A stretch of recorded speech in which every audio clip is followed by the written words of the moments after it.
What is a homestead exemption? Hello everybody, hope everybody's doing well. A homestead exemption and what it is. So I get this question quite often, of course, always from first-time home buyers.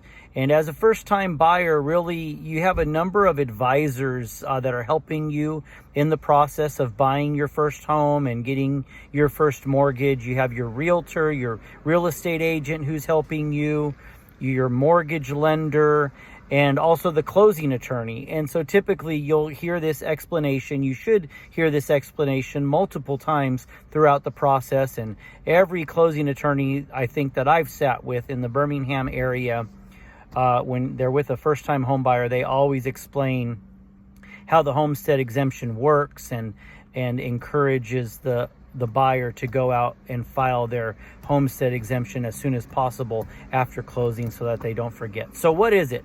Basically, it's a discounted tax rate on your property taxes if you are living in the property as your primary residence. So in the state of Alabama, you can have one property that is considered your primary residence or your homestead, and you pay a lower property tax rate on that property than what you would pay if it was an investment property, a rental property, or something you're using as a business. So typically you're paying half on your homestead property of what you would pay on that property if you were renting it out. The way it works in Jefferson and Shelby County is the tax year runs from October 1st through September 30th. And so the tax year begins on October 1st. That's when taxes are due, and they are late if they are not paid by December 31st.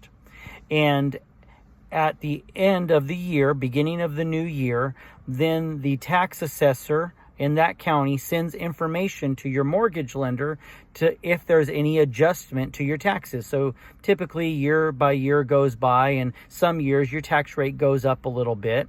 And your tax rate also may change depending on if you filed a homestead exemption or not.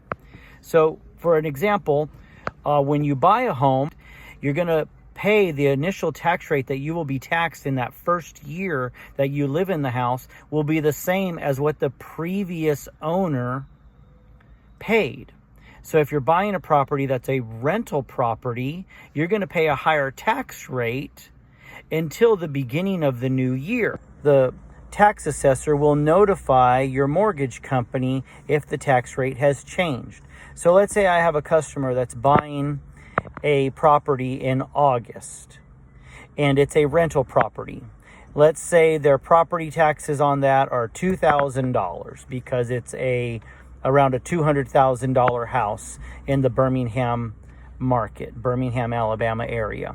So let's say you're buying a $200,000 house, your full tax rate is $2,000 a year, which is about $167 a month.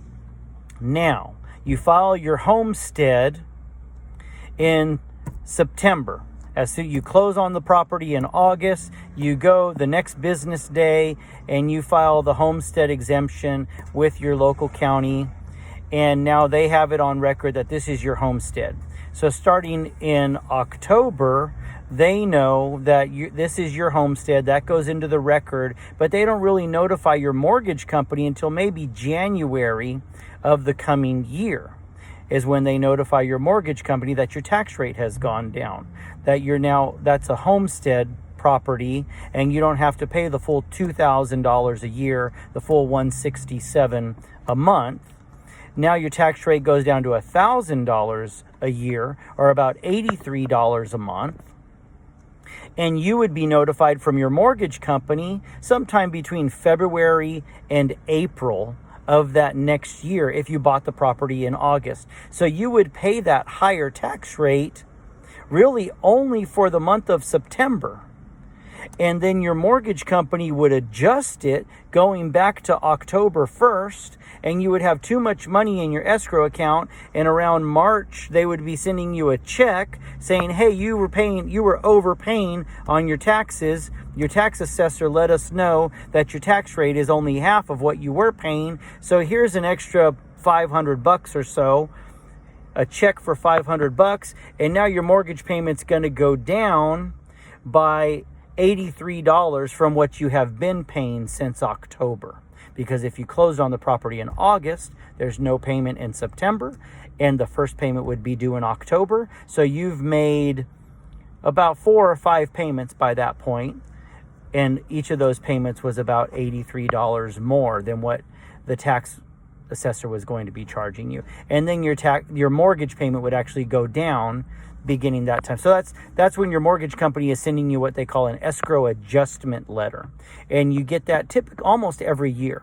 I get calls all the time. My customers are asking me, what is this? What does this mean? And typically your property taxes goes up a little bit, your homeowner's insurance goes up a little bit, and your mortgage company has to make adjustments, and then your mortgage payment maybe goes up a little bit. All right, thanks.